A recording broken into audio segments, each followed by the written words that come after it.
Bien. Muy buenos días, Maritza. Feliz viernes, ya culminando esta semana con importantes datos económicos y mucho de lo que ha ocurrido en relación a la guerra en Medio Oriente. Hablemos de la reciente decisión de la Reserva Federal, pues el gráfico de puntos actualizado por la Reserva en las últimas horas pareció dejar abierta la posibilidad de recortes de tasas de interés a finales de este año. Hablando de política monetaria, el calendario económico del jueves ofreció algunas pistas a la Reserva Federal sobre el estado del mercado laboral e inmobiliario de los Estados Unidos. El número de estadounidenses que solicitaron el subsidio por desempleo por primera vez en la semana descendió a 205.000 solicitudes. Esta es una cifra inferior a la que se estaba esperando, que era 215.000. Por otra parte, las ventas minoristas nuevas de viviendas en Estados Unidos cayeron un 17,6%. Ventas en general de viviendas nuevas tuvieron una caída del 17,6% intermensual, ubicándose en 587.000 unidades en enero. Estamos hablando que es el nivel más bajo desde octubre de 2022. Ya ante esto se han referido algunos expertos y analistas como Dennis Folmer, director de inversiones de Montis Financial, quien aseguró que la reunión del FOM del miércoles ofreció poco consuelo a un mercado ya nervioso, ya que es evidente que el repunte impulsado por el petróleo, que probablemente sea una perturbación temporal, está provocando que el Banco Central retrase cualquier plan de recorte de tasas. Esto supone, dice el director, una decepción para un mercado que a principios de ese año estaba anticipando una postura mucho más moderada por parte del Banco Central. Además, agrega, las acciones se han mantenido en un rango de negociación estrecho en lo que va del año y continúan fluctuando entre los límites superior e inferior de dicho rango en función de las variaciones del precio del petróleo. Desde la perspectiva del mercado, los precios del petróleo ahora no solo influyen en los precios de las acciones, sino que también lo hacen en la política de la Reserva Federal. Y si bien esto puede ser un fenómeno a corto plazo, finaliza diciendo Folmer, es con lo que el mercado está lidiando en este momento. Una realidad que tiene en aprietos al mundo. Son las 6 de la mañana, 13 minutos, y saluda a esta hora a Carlos Enrique Reyes y también a Jorge Gutiérrez. Carlos Enrique, experto en gerencia integral y estratégica de procesos administrativos, y Jorge Gutiérrez, gerente de Prudenta Banca de Inversión. Bienvenidos a los dos y empecemos con usted, don Carlos, hablando del balance de esta semana que ha sido un poco complicada y sobre todo lo que nos deja este viernes que hablábamos fuera de micrófono, la preocupación que hay por el impacto que está teniendo este conflicto a nivel mundial y las medidas que ya se empiezan a tomar en temas que parecen mínimos, que no tuvieran que ver con esta situación de la guerra, pero que ya se están dando. Y además, estos datos en relación a la información económica que nos dejó esta semana en Estados Unidos y que marca el rumbo de lo que pudiera ser o no la política monetaria de la Reserva Federal. Kiara, muy buenos días. Un saludo a toda nuestra amable audiencia y a los compañeros de panel y al equipo de producción. Sí, efectivamente, pues el mundo económico al vaivén y a la expectativa de lo que está pasando en el conflicto en el Medio Oriente, que en mi opinión pues se está alargando más de lo que creo que el mundo esperaba y muy difícil, creo yo, pronosticar cuándo se va a solucionar. Y como tú comentabas, empieza uno a ver medidas de tipo, digamos, administrativo en varios países. Recientemente, esta semana, en un informe sobre petróleo de JP Morgan, mencionaba cómo países como Filipinas, Sri Lanka están recortando su jornada semanal a 4 horas, enviando a los colegios estudiantes a la casa, universidades, temas de teletrabajo. Inclusive leía una cosa que me llamó la atención y es Tailandia y Vietnam solicitándole a sus habitantes que usen menos los ascensores y más las escaleras, que usen menos el carro. Entonces aquí lo preocupante es que ya empieza uno a ver unos efectos complejos. Eh, Alguien decía en estos días una reflexión que me pareció muy interesante y es que el estrecho de Hormuz es el imprevisto más previsto. Es como esas cosas que ahí, oiga, hay que estrecho de Hormuz se bloquea y pues se Y bloqueó. llegó ese día. Sí, llegó el día. Y cuando uno se pone a ver cómo geográficamente está el mundo económico en vilo por un área que tiene 33 kilómetros de punta a punta, que la parte crítica navegable son 9 kilómetros, 3 para un lado, 3 para el otro, y en la mitad tiene una franja de seguridad de 3. También, como lo habíamos comentado la semana pasada, hay países que han apagado campos de producción, que han apagado parcialmente refinerías porque no hay dónde almacenar, porque el petróleo no sale. Y algunas de las cosas que se han intentado hacer no han solucionado. Por ejemplo, el tema de escoltar los Los tanqueros para buques. que puedan pasar es muy complejo. En un momento dado se dijo, vamos a asegurar, a otorgarle una póliza de seguros a los tanqueros para que puedan pasar. Y el fenómeno que sucedió ahí es que valía más la póliza que lo que se estaba transportando, porque pues, el nivel de riesgo Sí, pues, señor. es altísimo. Y este es un tema que va a pegarle a todo el mundo. Inclusive esta mañana había una noticia que la urea en Colombia ya ha subido un 50%, urea que se utiliza prácticamente en todos los cultivos.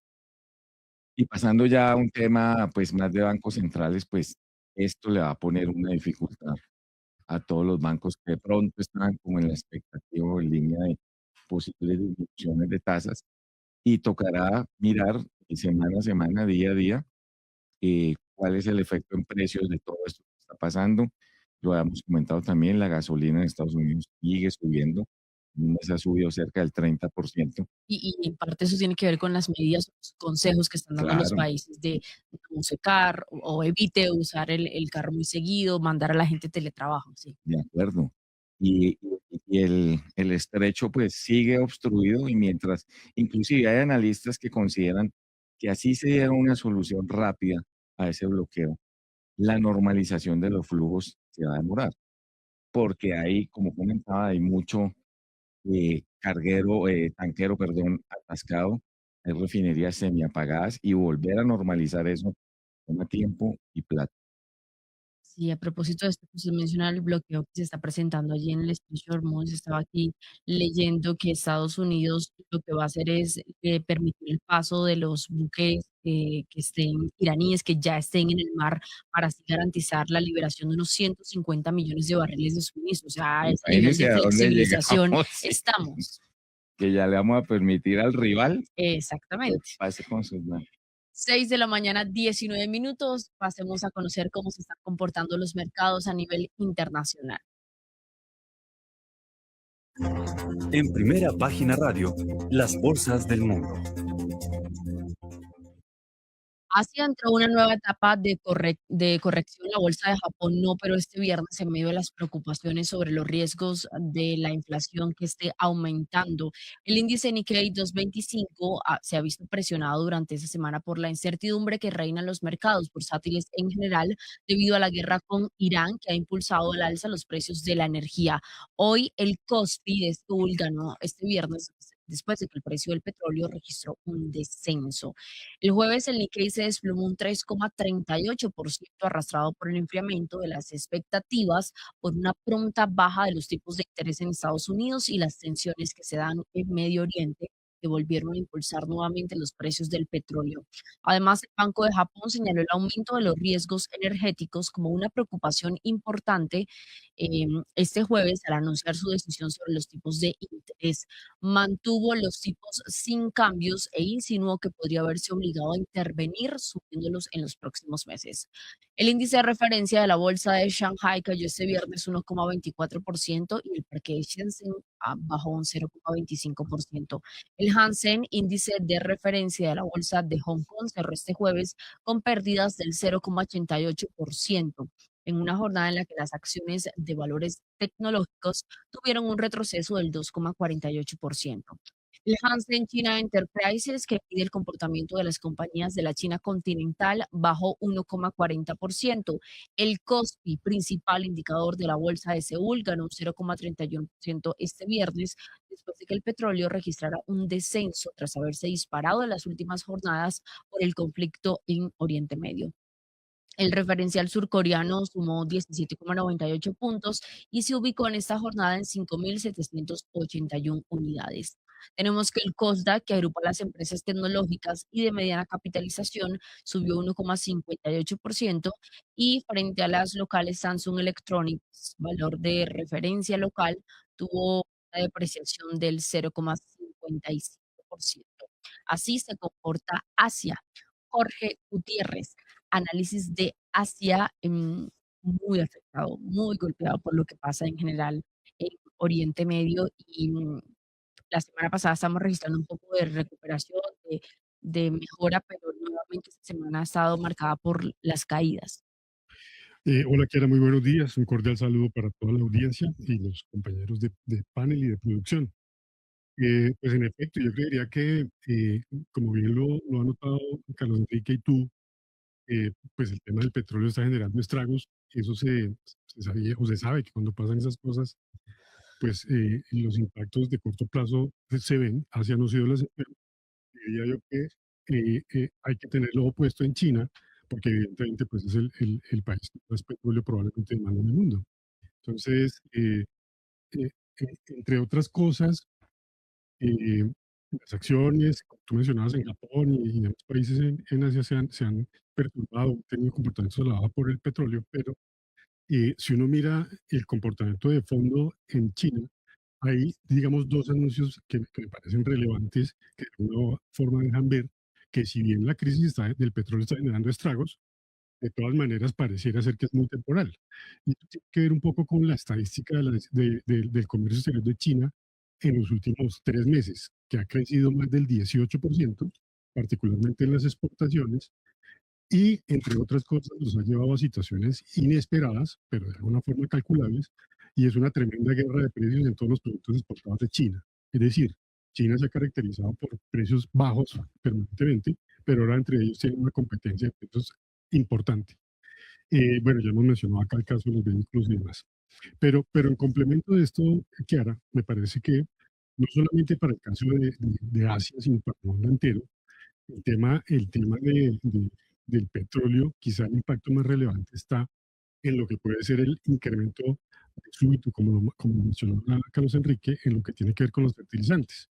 Habla de que aquí en Colombia ha subido el 50% la urea, que pues es clave para todo el tema agropecuario, pero en el tema de los fertilizantes, el siguiente impacto que se ve muy rápidamente es en productos básicos como por ejemplo el trigo, el arroz, el maíz y etcétera. Que fue un Que poco lo que también pasó con Ucrania eso fue y lo que pasó Rusia, o sea, con desde el Ucrania, que 2022. nadie le paró bolas a ese tema Ujú. y al mes ya estábamos en problemas de 50% de incrementos y ta. Aquí podemos ver que estas materias primas que te digo, en el transcurso del mes, ya llevamos un mes de esa guerra, crecen eh, eh, Casi 6%, 10%. 10% el azúcar, casi 11%, el algodón 4%, el maíz 6%, y etc. Y hasta ahora estamos viendo que el precio del petróleo esta semana se subió de manera importante.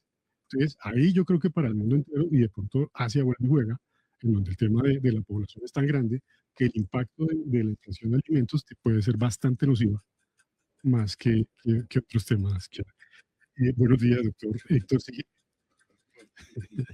Vamos con muy buenos días a todos nuestros oyentes. Buenos días al equipo de producción, aquí a todo el equipo de analistas de Akiera.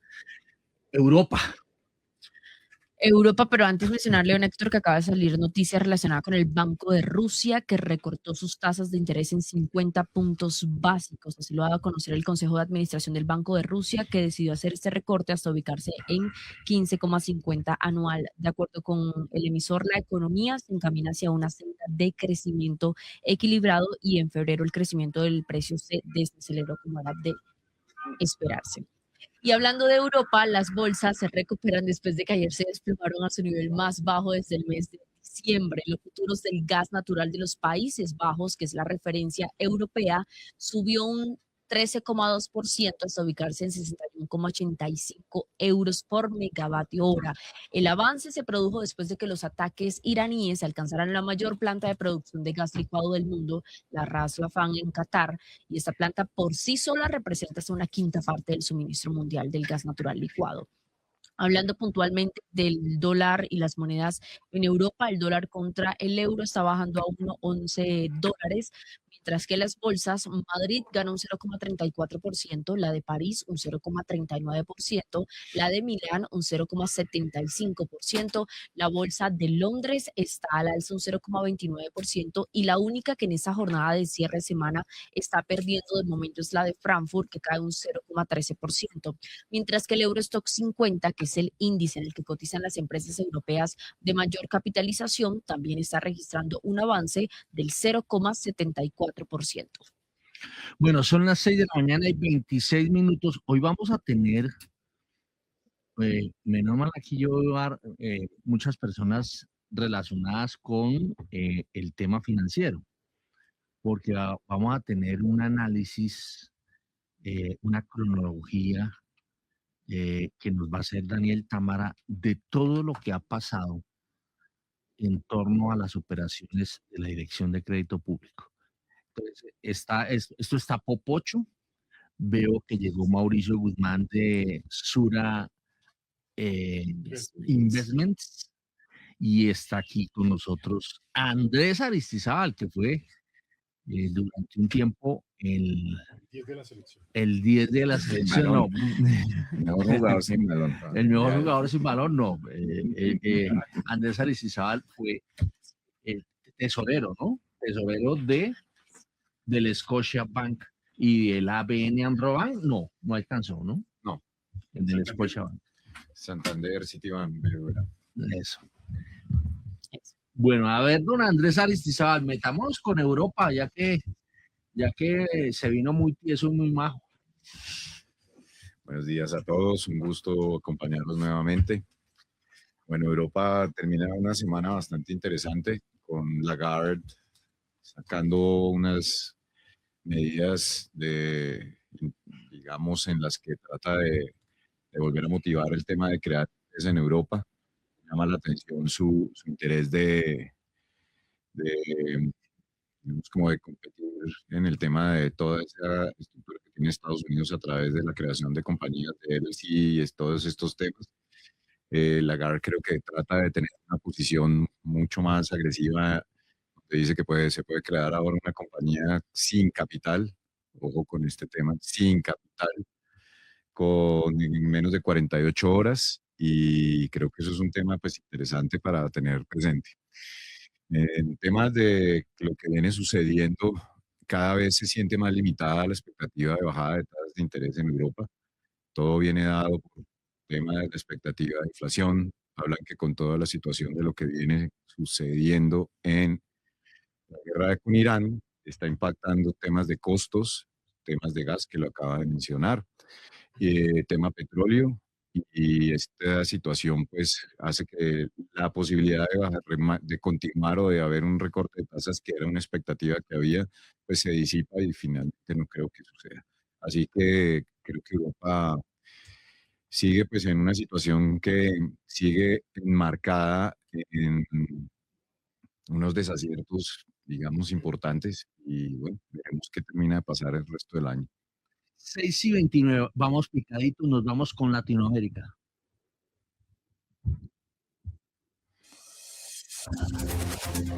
Las bolsas latinoamericanas en Primera Página Radio. La escalada de los ataques en Medio Oriente sigue afectando el sentimiento del mercado, ya que los inversionistas están optando por reducir su exposición al riesgo mientras especulan lo que esto podría significar en materia de política monetaria. Y hablando de Wall Street, el Dow Jones encabezó las bajas, un 0,44%, le sigue el Nasdaq, cayó este jueves un 0,28%, y finalmente el Standard & Poor's cerró con una caída del 0,27%.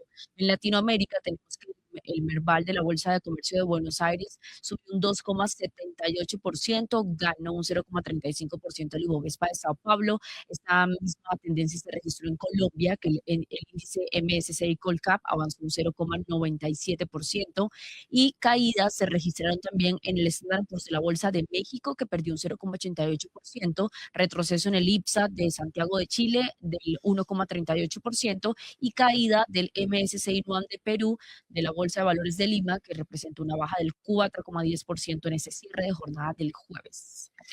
A ver, don Mauricio Guzmán de Sura Investments, ¿cómo está viendo el vecindario?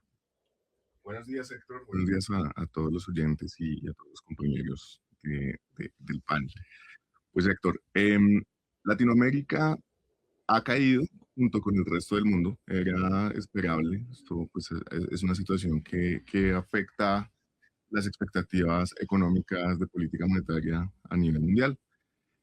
Pasa en Latinoamérica que antes de que esto comenzara veníamos con un retorno extraordinario, había subido el índice más de 20% en menos de 2 meses, y eso lo que ha hecho es que la corrección haya sido también un poco más fuerte. Y eso explicaba porque los factores que hacían mantener el optimismo o lo siguen teniendo, esperemos, una vez pase el conflicto, en Latinoamérica, pues están hoy por hoy en entredicho. Por un lado, los recortes de política monetaria, sobre todo en Brasil, que esta semana iniciaron finalmente. Recordemos que Brasil tiene una tasa del 15% de la tasa del Banco Central, una de las más altas del mundo, y se ha esperado ansiosamente el inicio de los recortes de tasas. Esta semana 25 puntos básicos, que viniendo de 15% de tasa, la verdad es que no es nada. Y la razón por la que arrancaron tan tímidos, pues tiene que ver con el conflicto y con las expectativas inflacionarias que se derivan de esta subida en precios de petróleo y energéticos en general. Entonces, ese apoyo de política monetaria está hoy en día mucho más en duda. Por otra parte, tenemos el dólar que sabemos históricamente es un factor muy importante para que a Latinoamérica le vaya bien, y lo que hemos venido viendo es que, a diferencia de los bonos del Tesoro, el dólar sí que ha funcionado como un activo refugio durante el conflicto. Entonces, mientras el dólar esté fuerte, para Latinoamérica las cosas van a estar un poco más en pausa en términos de valorización de los mercados. Y el tercero es, en Latinoamérica tenemos múltiples economías que tienen diferentes grados de exposición a lo que ocurra con el petróleo. Tenemos países como Colombia particularmente, Brasil es exportador neto de petróleo también, pero luego tenemos otros como Perú, Chile, que ven sus términos de intercambio deteriorarse cuando el precio del petróleo sube, y además tenemos que los metales industriales que han subido muy fuerte en las últimas semanas también han caído porque se espera un poco menos de dinámica de crecimiento económico. Entonces, el precio del petróleo alto no beneficia de la misma forma a todos los países. Hay unos que se ven afectados, y en esa línea, pues, para cerrar, Latinoamérica se está viendo igual que el resto del mundo, afectado. Esperamos que siga volátil, eh, y que una vez pase digamos, la volatilidad geopolítica, nos podamos enfocar nuevamente en los fundamentales. 6:34. Nos vamos rápidamente a commodities. Los precios de los commodities en Primera Página Radio. El petróleo Brent en este momento bajando un 0,78%, la cotización del barril es de $107.79, mientras que el WTI de Estados Unidos baja un poco más, 1,15%, el barril en $94.49. El gas natural caída del 1,63% en su precio, $3.11. Metales, sube el oro un 0,35%, $4.666 la onza. La plata, $72.16, esto es una baja del 0,84%, mientras que el cobre está en $5.43 la libra, esto es una subida del 0,10%. Tenemos también el café subiendo, no, perdón, bajando. La libra está en $2.99, esto es una baja del 0,62%. El azúcar sube un 0,40%, 15 centavos. Y el carbón finalmente lo tenemos en $121 la tonelada, esto es una baja del 1,58%, don Héctor. Bueno, ¿en cuánto es que está el cafecito? El café está en $2.99 la libra. A ver, nuestro experto cafetero. Ese Carlos experto es Enrique- cafetero local. Carlos Precio de la Enrique calle. Reyes, que no, pero él también tiene sus amiguis cafeteros. No, nuestro indicador clásico sigue igual, 1.400 pesos El tinto. aquí a la salida del túnel. Ujú. No se ha movido. Del túnel de la Javeriana, aquí en Porque las usted empezó con 1.000 pesos. en la Empecé 40. con 1.000 hace 2 años, 3 meses, 40% de incremento. Bueno, en 2 años, 3 meses. muy bien. El café, pues, el café viene de, bueno, acordémonos que el café el año pasado fue la estrella en todo, en exportaciones, en PIB, en generación de empleo. Ha tenido un año difícil y ha caído un 24% en el último año, pero pues ha venido también teniendo una recuperación. En el último mes ha subido el 4.4 y el precio interno, obviamente, con una caída anual del 23, pues ha caído y pareciera estabilizarse alrededor de los $3. Pues aquí el café siempre ha estado al vaivén de los temas climáticos de los grandes productores y muy de Brasil. Ahí no hay tantos temas de que se disparó la demanda, porque cuando cae el precio del café usted no empieza a tomar más tinto. Ahí sí como un efecto demostración de empezar a tomar cafés más preparados, Gourmet. más gourmet, que es un fenómeno mundial que se viene dando en los últimos años. Usted un día comentó que había fiestas, se habla de lo que le dan a uno era café. Ojalá no nos inviten a esas fiestas.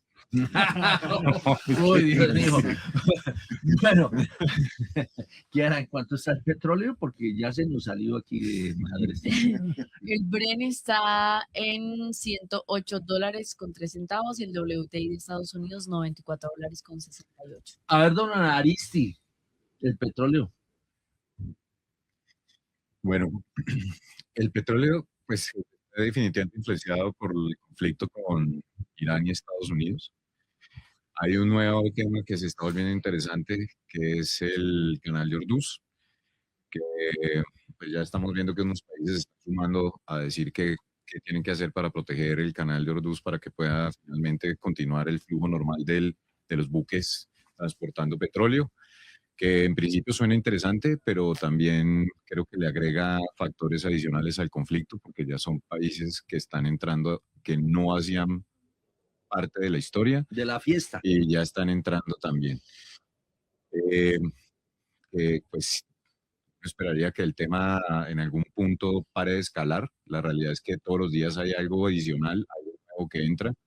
Lo que uno prevé es que en el mediano plazo todavía no se ve una luz de cómo desescalar el conflicto. Hablaban que el nuevo Jomeini que habían nombrado pues estaba herido, pero al parecer en los últimos eh, episodios que ha Irán manifestado dice que no es así.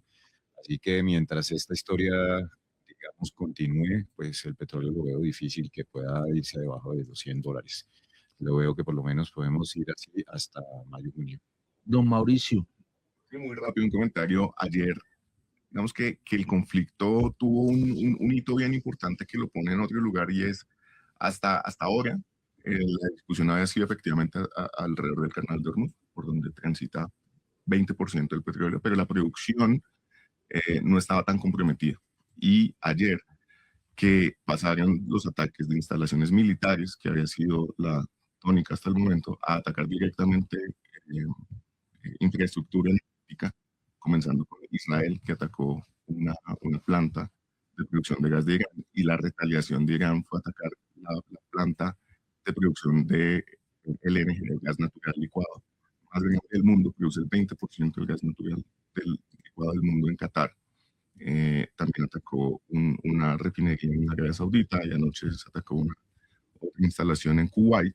Pues los expertos lo que dicen es que restaurar esta infraestructura energética a la capacidad de producción que tenía antes de la guerra no toma meses, sino calcular entre 3 y 4 años. Wow. Entonces, ya no sé, digamos, acá ya lo que se está calibrando a partir de ayer es los impactos en el largo plazo de producción petrolera. Ya no se trata de que se libere el canal y vuelva a fluir la producción. Pero ¿en cuánto es que está el petróleo? El Bren en estos momentos $107.90.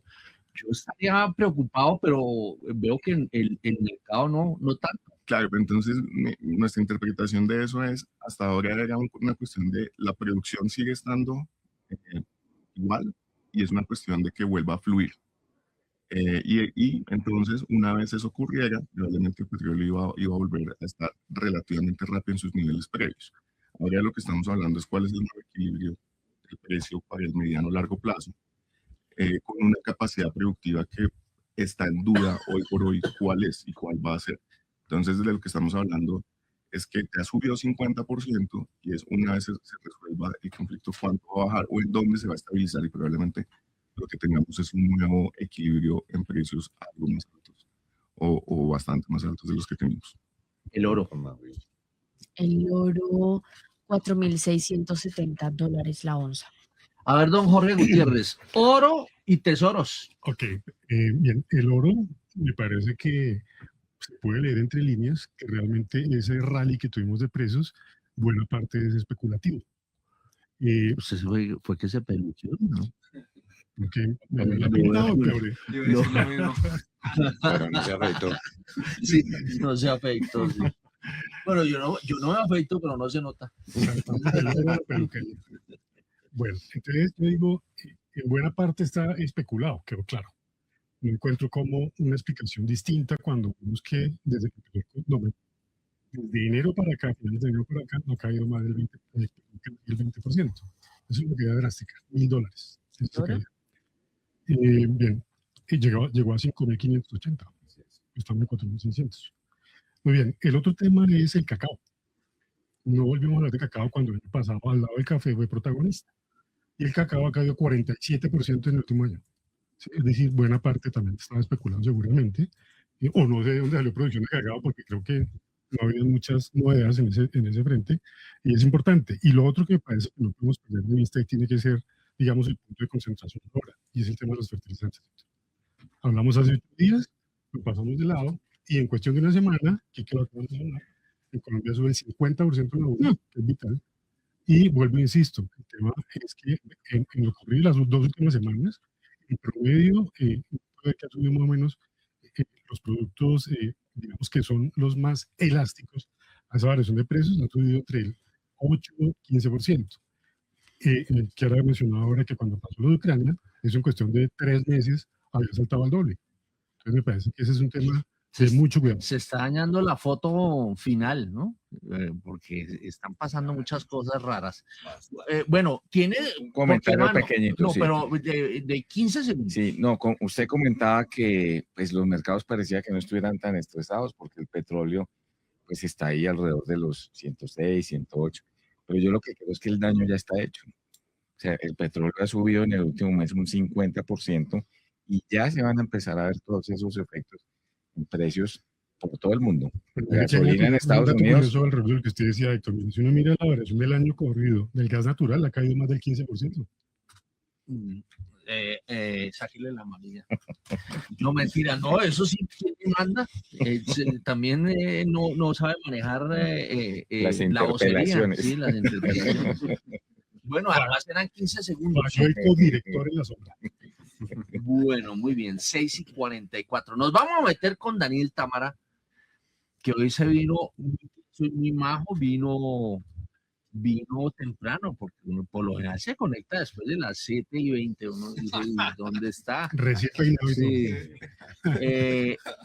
Bueno, nos vamos con un informe que él ha venido preparando y que tiene que ver con todo este merequetengue de el endeudamiento de Colombia, del manejo de la deuda que le está dando la Dirección de Crédito Público del Ministerio de Hacienda, que es la que le corresponde hacer ese manejo. Y entonces, pues, conduce Daniel Támara. Así es, Héctor. Bueno, buenos días para todos los analistas de la mesa, los oyentes. Bueno, la idea es hacer como una especie de crónica de lo que fue ese crédito que tomó el gobierno en francos suizos y que precisamente se va a cerrar ya entre lo que queda de marzo y lo que va a ser abril. Que digamos que fue un tema que Primera Página en particular desde el primer momento siempre trató de descifrarlo, y digamos, más que analizarlo, más que dar una opinión que digamos no nos corresponde propiamente a nosotros, es poner las cifras sobre la mesa, es decir, cuáles son las cifras que hay y cómo, digamos, se está manejando ese tema. Recordemos que esta es una operación inédita para las finanzas públicas. Fue un crédito que tomó el gobierno en francos suizos, acordemos, por el equivalente a cerca de $9.300 millones, y que fue prácticamente a un plazo de menos de un año. Lo tomó en septiembre y lo tenía para finalizar el 31 de julio de este año, que era el plazo máximo para cerrar esa operación. Y lo tomó no para financiar gasto, como de pronto en un primer momento se dijo y se esperaba, era pido ese crédito en francos suizos y financio el gasto que necesito, sino que lo utilizó para hacer una operación de manejo de deuda.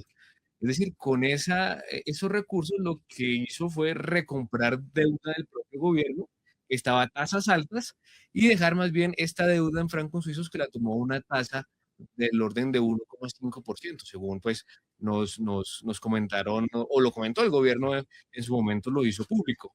Entonces, el tema también es que esta operación era un poco extraña porque no era un crédito convencional, no era un crédito de uno ir a un banco y ya pedir el crédito, sino que participaron 6 bancos internacionales, y esos bancos, por la figura que se utilizó, que era una especie de repo, pidieron, digamos, una garantía por si el gobierno no llegaba a pagar o se colgaba con algún pago. Bueno, pero usted ya se metió en un lío. ¿Qué es un repo? Un repo es una operación donde, en este caso, Colombia pide el crédito, y en este caso el que le da el crédito le dice respáldeme esa operación con algún activo. Entonces, el gobierno pidió 9.300 millones de dólares y tuvo que respaldar esos 9.300 millones de Pero, dólares con un pero, activo. pero usted le está hablando de puntual. A ver, Mauricio Guzmán, ¿qué es un repo? A ver, Héctor, yo creo que la mejor forma de entender un repo es algo similar a cuando usted va a una casa de compraventa y Ajá. pide un préstamo y deja ahí un activo con la idea de que después cuando usted pueda devolver la plata más los intereses que le prestaron, le devuelven su Su activo. cafetera, su televisor. A usted le devolvieron el Todo. radio Sí, transistor. me lo olvidó. Por ahí oigo a Adrián Estéreo. Oiga, le cuento que es la mejor explicación que han dado de un repo.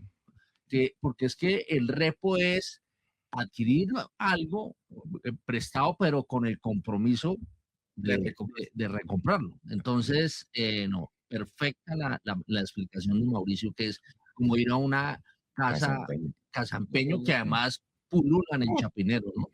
Y usted va y deja el reloj y le dan una plata y luego pues hay el compromiso de tratarlo de rescatar, ¿no? Porque si el reloj se lo regaló la señora, pues imagínense, le toca acomodar el lugar. No, señora, no ex señora. Bueno, seguimos con Daniel Trump. Entonces, ese activo que deja o ese reloj que deja tiene que ser equivalente a lo que le están prestando. Es decir, tiene que ser, Un bueno, poquito digamos, por encima. en un primer momento a lo que es, digamos, eso. Pero entonces llega y dicen los bancos, bueno, pero yo creo que esto que usted me está dando como garantía, el otro año me va a valer menos. O sea, si usted no me llega a pagar, eso que usted me está dando hoy como garantía, el otro año yo voy y lo vendo Que a se un menor pegue al precio. micrófono. Ninguna señal, que se pegue al micrófono. Entonces le dicen, pero eso me va a valer menos el otro año. O sea, si usted no me paga, yo esto lo voy a vender después y me van a dar menos plata de lo que usted me dice que vale hoy. Entonces, ahí es cuando el que va a pedir ese crédito tiene que poner un poquito más, que digamos en la jerga del repo o se conoce como haircut.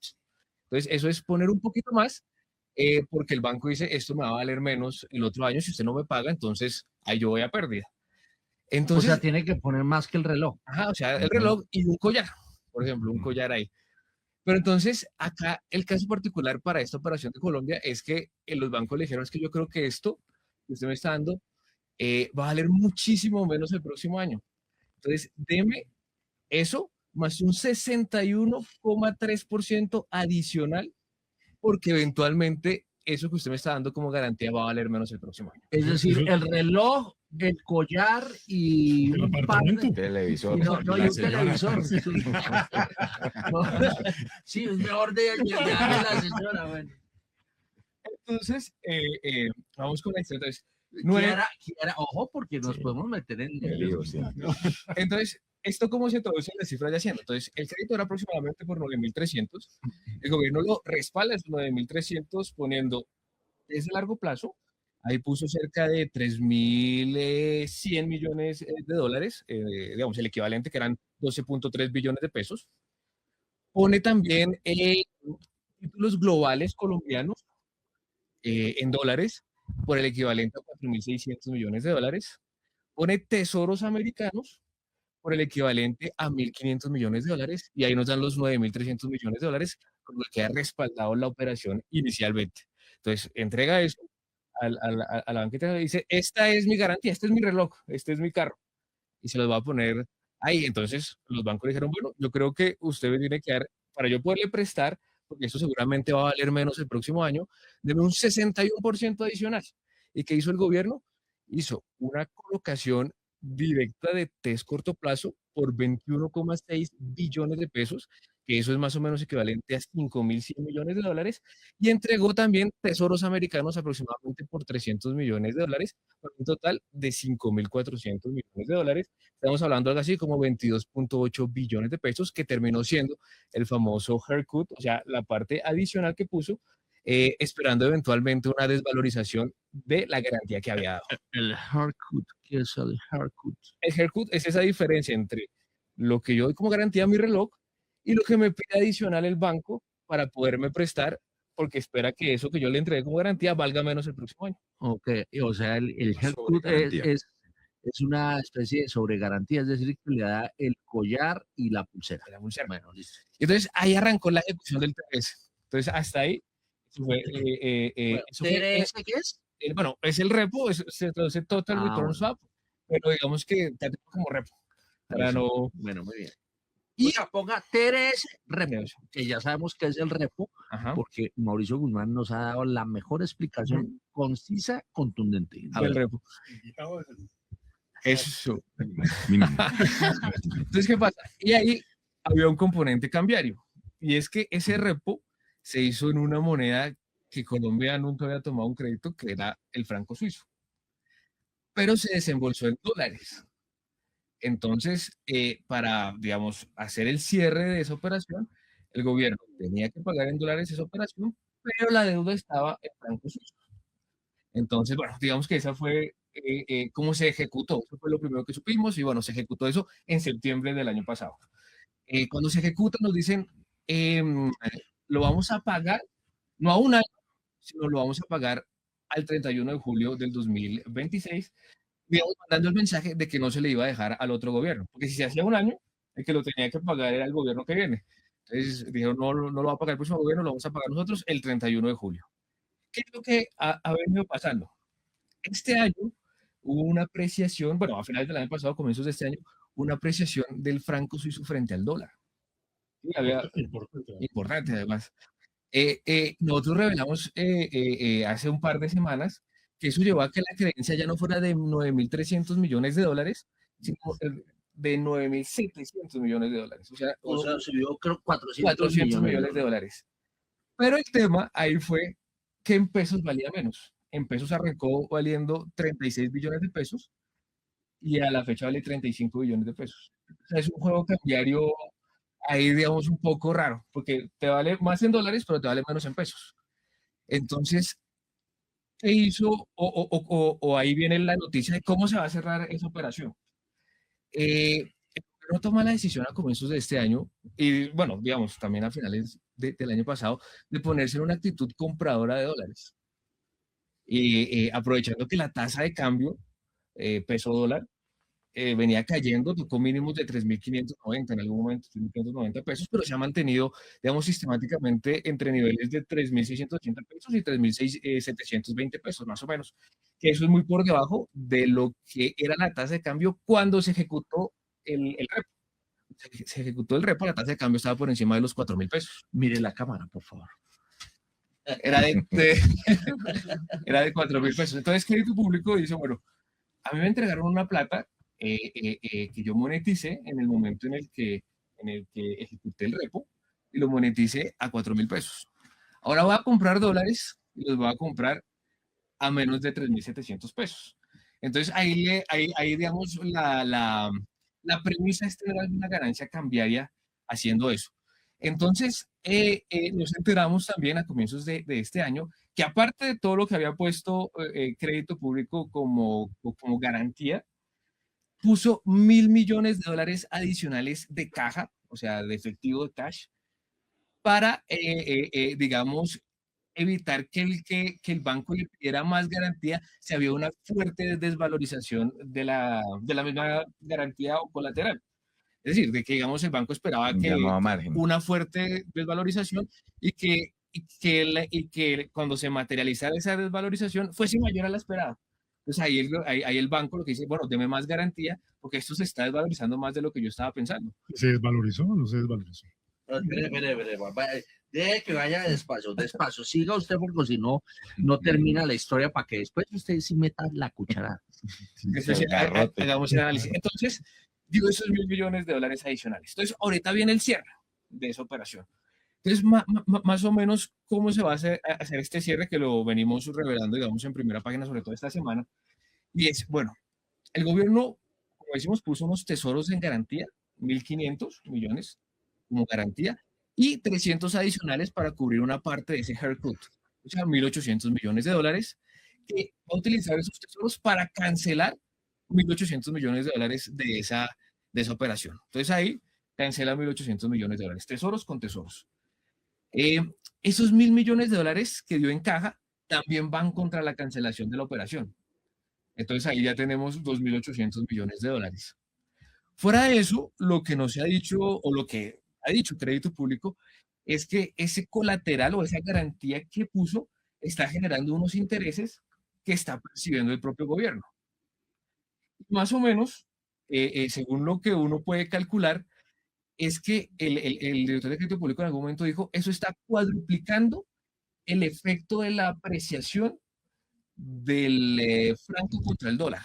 Entonces, si la apreciación está subiendo la deuda en $400 millones, los intereses a raíz de esas declaraciones, lo que nos está diciendo es que los intereses están en cerca de $1.600 millones. Y eso va también contra la cancelación del portafolio. Eso nos deja un saldo más o menos de $4.700 millones que el gobierno, digamos, tiene que poner para cerrar esa operación. Y esa caja ya la tiene el gobierno y se compone de $2.000 millones que fueron de la venta de test que hizo a Pinco a finales del año pasado. Vemos que esa operación fue por $6.000 millones. El gobierno recibió $1.000 millones en moneda local, monetizó 2.000 millones o 3.000 millones de dólares a finales del año pasado y le quedaron 2.000 millones de dólares en caja. Esos se van a utilizar para el cierre de la operación. Fuera de eso, el gobierno compró 2.000 millones de dólares en enero en el mercado cambiario y eso va también contra el cierre de la operación. Y hay un tercer elemento que digamos, ha identificado primera página, y es que el gobierno empezó a pasar parte de las utilidades que le giró el Banco de la República en efectivo, las estuvo pasando a dólares entre la semana antepasada y la semana pasada. Y ahí salen más o menos los $700 millones restantes para cerrar, digamos, esta operación. Esas son, digamos, las cuentas que hay. Pero en el neto al final terminó pagando de más o no terminó pagando de más el gobierno. En el neto no terminó pagando de más. O sea, terminó pagando de menos. Terminó pagando de menos. ¿Cuánto? Bueno, ese dato exacto no lo sabemos porque estamos, digamos, manejando proyecciones, pero digamos que el tema es que los rendimientos que le generó el portafolio es lo que está detrás de si se pagó más o menos. Porque, digamos, hubo un efecto de apreciación y una tasa de interés que se pagó, pero al mismo tiempo el gobierno recibió los rendimientos del portafolio que tuvo en su momento. Entonces, no sabemos exactamente cuánto fue el rendimiento, lo que tenemos es el cálculo. Si quieren, ahorita escuchemos un audio del director de Crédito Público, pero pues ya son las 7 de la mañana.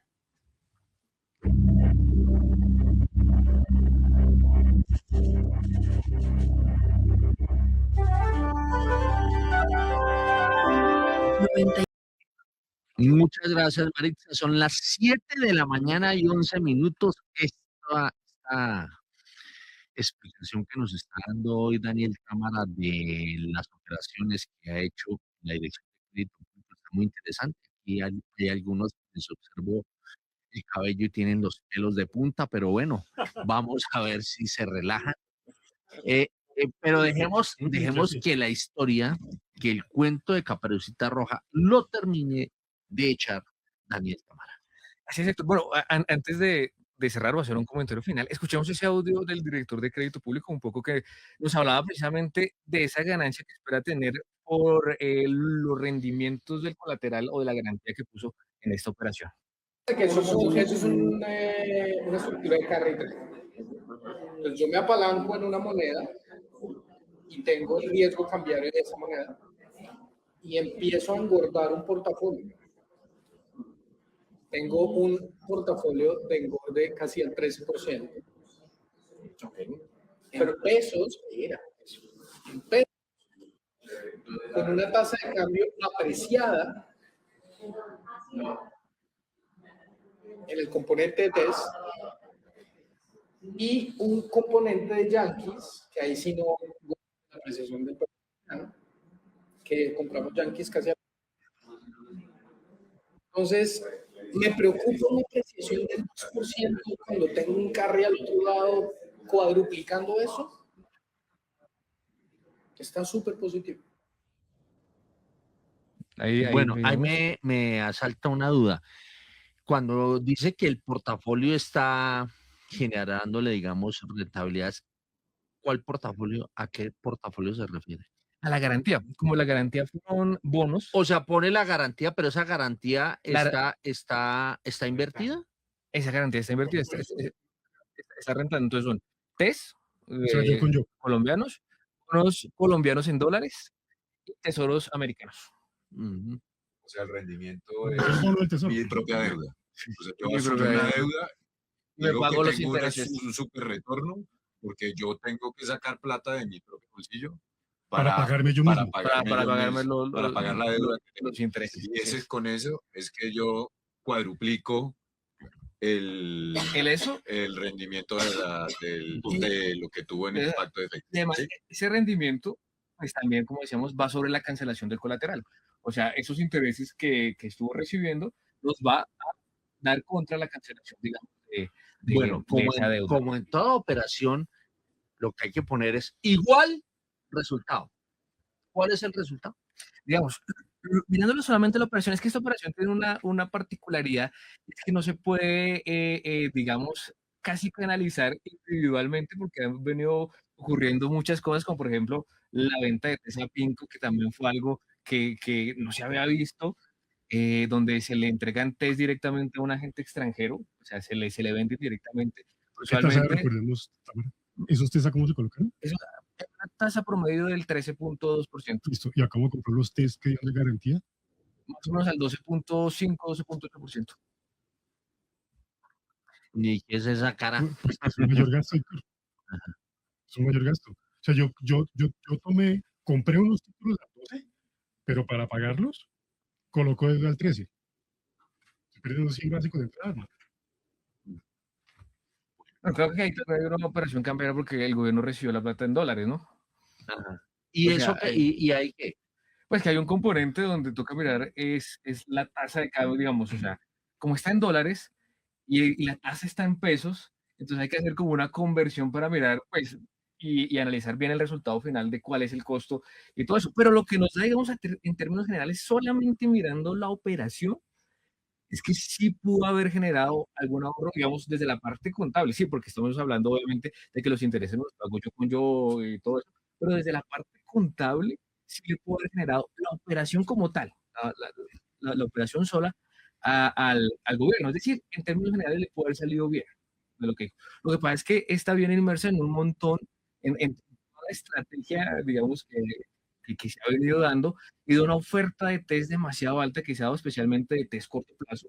Y este año particularmente de test en pesos de largo plazo, que la oferta ha sido, digamos, bastante alta en estos 3 primeros meses del año y que han llevado a que las tasas pues repunten. El gobierno se está fondeando en TC2 por encima del 13% y en pesos por encima del 14%. La más reciente subasta en pesos fue por encima del 14%. Entonces es difícil analizar, digamos, el posible ahorro que puede generar esta operación cuando, digamos, en la otra parte, pues, no hay un recorte del gasto o una reducción de las nuevas colocaciones de deuda que lo están favoreciendo, pues, uno, las tasas de interés y dos, el comportamiento fiscal.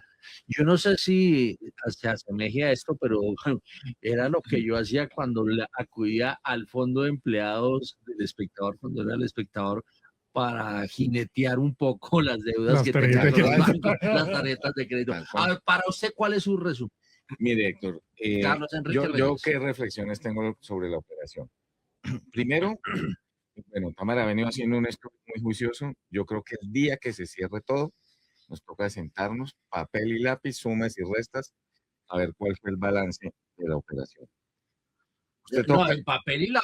que hasta ahora, Él viene sacándole todos los días sí, y lo que con pasa es que falta todavía eh, cerrar unos eh, temas. lápiz en Sí. rojo, lápiz Yo negro tengo y ahí lápiz dos azul. reflexiones más como de tipo general. Una es si este tipo de operaciones, que primero no es que se las haya inventado Colombia, segundo que es muy importante que quede claro que no es ilegal, no tiene ese tipo de vicios, si es una operación diseñada o el tipo de operaciones que debe hacer una dirección de crédito público de una nación, ¿Se está preguntando o está afirmando? lo estoy cuestionando. O es una operación hecha y dirigida, no sé, para una mesa de divisas de un banco O privado. sea, si No fuese... porque no se puede hacer, Sí, ¿sí? Se puede hacer. pero me dicho, lo que usted está dando a entender es de que ese tipo de operaciones casan perfecto para una mesa de un Sí. banco, pero no Sí, para eso creo la yo. dirección de crédito Insisto y público. resalto, no porque haya nada indebido en la operación. Lo otro, desde el día que la operación se lanzó, me acuerdo que Crédito Público dijo, esta no es una operación para generar caja.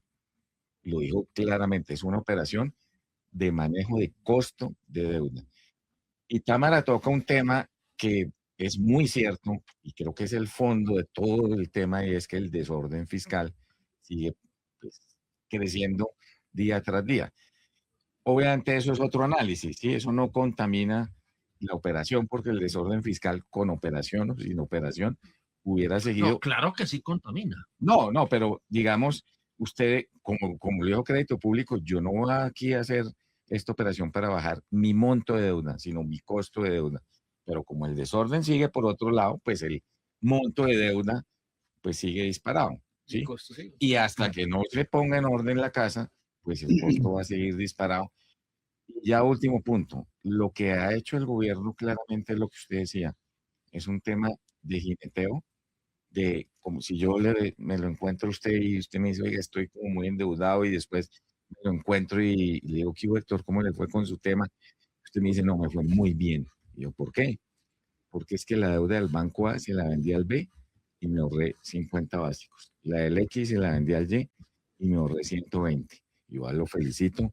¿Y cuánto bajó la deuda? Y usted me dice, no, no la bajé porque me llamaron del banco S, me ofrecieron un crédito muy bueno. Yo tenía un viajecito pendiente con la familia, quería cambiar mi carro, entonces lo hice. Eso es lo que está pasando. Más o menos. en Y el puso de gobierno. garantía el pagaré, Ujú. su propio pagaré, con los intereses. Mauricio, ahorita vamos con usted, tranquilo. Mauricio Guzmán.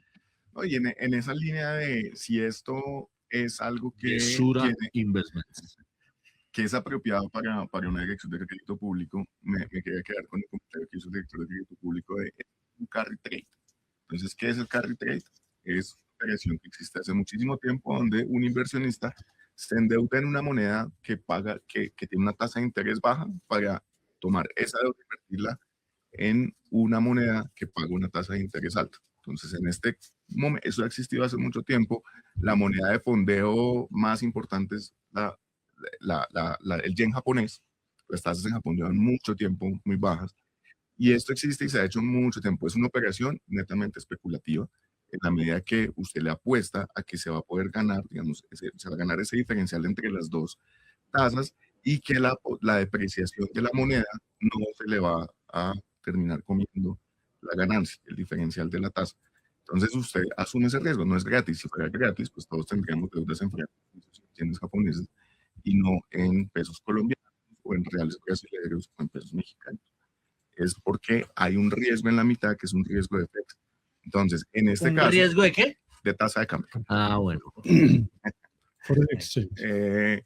Entonces, en este caso particular, y ese es el punto de fondo, lo que hizo el gobierno fue tomar deuda en francos suizos, que paga 1.5, como nos explicaba aquí Daniel, recomprar con esa deuda, con esos recursos, deuda en pesos por la que estaba pagando una tasa mucho más alta, ganarse ese diferencial y esperar que la tasa de cambio le ayudara para que no terminara pagando mucho más al final de la operación. En este caso funcionó, pero el punto es, cuando los carry trades en la historia, en el mundo, se han dado la vuelta, se dan la vuelta de una forma bien fuerte, rápida, agresiva y terminan comiéndose mucho más que ese diferencial, esa ganancia esperada.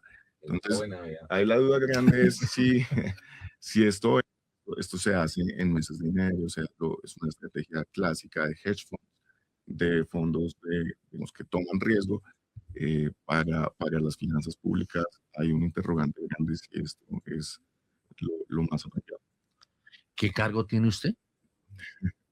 Director de estrategia de inversión. Bueno, no, es para que los oyentes sepan que quienes están aquí son grandes conocedores de esta materia y que vale la pena pues escuchar sus puntos de vista. Ahora, Andrés Aristizábal, quien estuvo en el Scotia Bank en la tesorería. ¿Cómo está viendo usted esta operación? Pero así, con crayolas, ¿no? Con crayolas, claro que sí. Yo quiero retomar lo que menciona Mauricio y es lo siguiente. Esta es una operación típica de un hedge fund, de una mesa que toma riesgo y ese tipo de temas. Ahí es donde suena muy interesante, es cuál fue el riesgo que yo tomé para obtener un resultado. Es decir, voy a recorrer 100 kilómetros, recorro 100 kilómetros y me voy en un carro a 300 kilómetros por hora o lo recorro a 70. Ahí es donde viene la pregunta. ¿Cuál fue el riesgo que tomamos? Porque lo estamos tomando todos los colombianos. Eso es como cuando uno quiere, tomando ese ejemplo, como cuando uno quiere pasar 3 tractomulas y las pasa en curva. Excelente. Y usted en curva a veces sale y no se encuentra con nadie, pero se puede encontrar con otra alguien. tractomula donde no hay para dónde coger. Esa es una reflexión que creo que es absolutamente importante. Y aquí es donde resalto, que mencionaba Charlie. ¿Lo pueden hacer? Claro que lo pueden hacer. Ahora el tema es qué tan responsable estoy siendo independiente de que lo pueda hacer. Y es la plata de los colombianos. Y el objetivo y primordial que tiene esta entidad es garantizar un manejo de deuda responsable, sostenible y que sea en favor del erario público. Segundo, entiendo el tema contable, puede sonar muy bien, pero hago una reflexión. Al final uno dice, yo tengo una caja, tengo 100 y tengo que pagar X. Y lo importante es ver la caja. No podemos decir que yo tengo el doble de rendimiento cuando yo soy el que estoy pagando la deuda. Porque si no es así, pues yo prefiero pagar la deuda al 20 y me endeudo al 1.5. Es que eso es una reflexión un poco banal y creo que suena, digamos, bastante flojo, porque si el portafolio renta eso, pues mejor póngalo a rentar al doble. Usted es el que las paga. Miremos la caja. Miremos qué pasa con la caja. Si es, yo soy el que tengo que pagar los intereses, yo soy el que tengo que pagar la deuda y yo soy el que digo que cuadruplico lo que me está costando una cosa con la otra cuando yo soy el que lo tengo que volver a pagar. Yo tengo que ponerme la mano en el bolsillo y pagarlo. Ojo con eso. Es que no es porque esté cuadruplicado. Sería bonito si dijera es que no está cuadruplicado, sino que está 1 a 1. Sería más interesante tener esa discusión.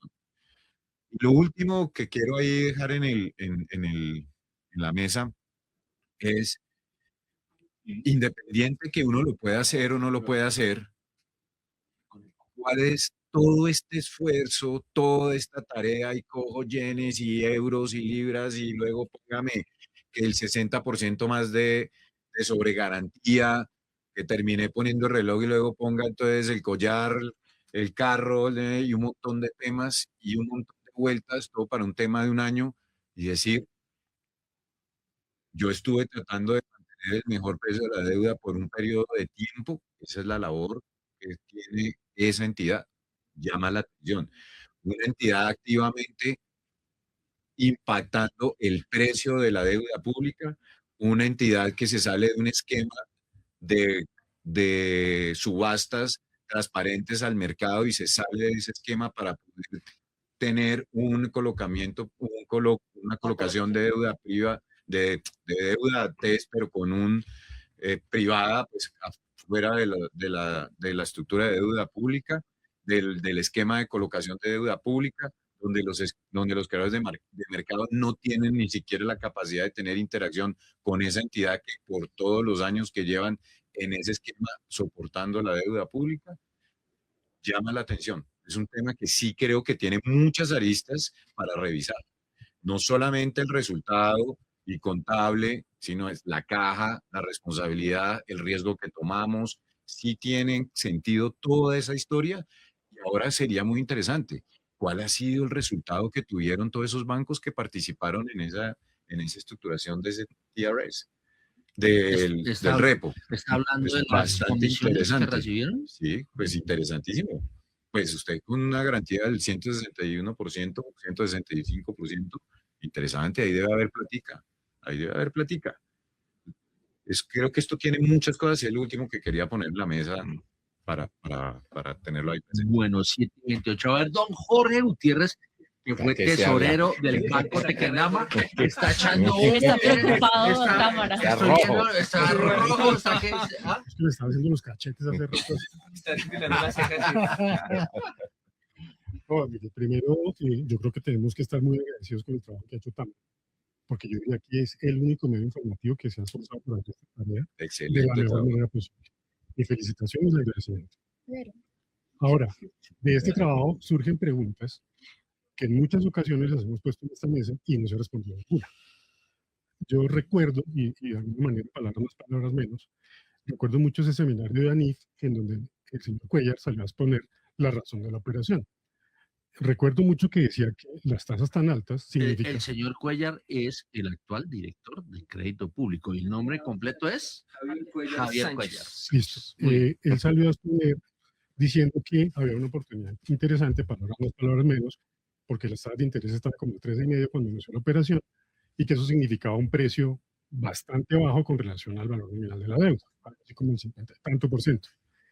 Y en función de eso, y teniendo en consideración que la necesidad de bajar la deuda y que la deuda metodológicamente computa por el valor nominal, había una oportunidad de recoger un tarrado de plata, como 40 días después de deuda más, y reponerla por una deuda nueva que significaba un menor saldo de deuda. Esas dos preguntas para empezar. Lo primero, ¿realmente fue una oportunidad de compra para poder bajar la tasa de interés en su momento? La respuesta es sí. Pero, ¿a cómo están las tasas?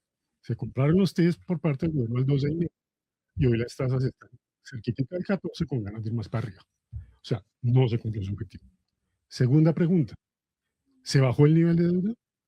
Cuando se hizo la operación, sí, nominalmente. Hoy estamos hablando de un problema más severo en cuestión de saldo de deuda de endeudamiento del gobierno, lo cual significa que el objetivo tampoco se cumplió. Ah, no, pero en el tema de la deuda al contrario subió cuando se hizo la operación, porque como Sí, no, porque usted activo, mismo advertía que el incremento de los TCOs, creo que aquí hubo un debate de que los títulos de menos de un año lo computaban como deuda y no sé qué, pero en plata blanca se debía esa plata.